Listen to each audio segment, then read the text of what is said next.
So ito po yung sediment. Huwag po kayong malito kasi meron pong in and out. Yung in po, parate yung nasa labas po. Ayan. So doon po tayo magko-connect ng in para bago po siya i-drain. Ayan. Ayan. Yan lang po mag-drain.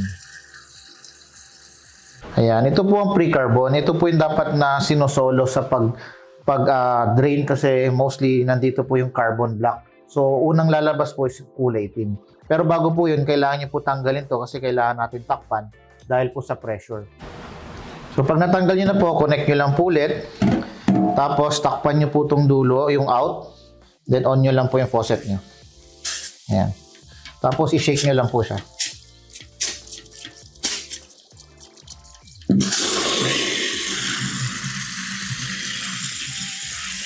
Ayan.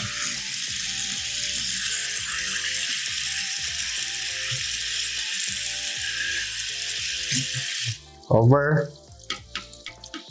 Shake. Release.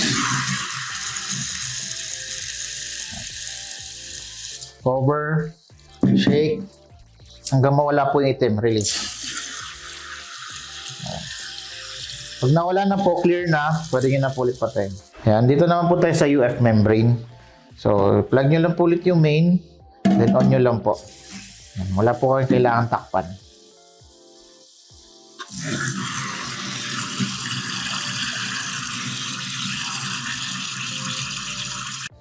So, sa pag pre and post carbon, ayan, kailangan nyo po munang takpan yung tip ulit, and then, release nyo po yung water nyo, i-on nyo.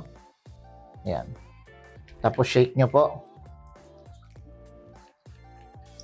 Tapos, release pag alam nyo medyo puno na po yung cartridge.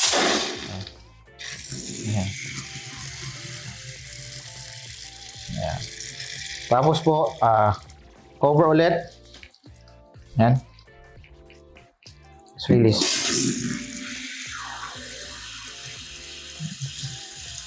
So, hanggang mawala po yung itim. So, cover, shake, release.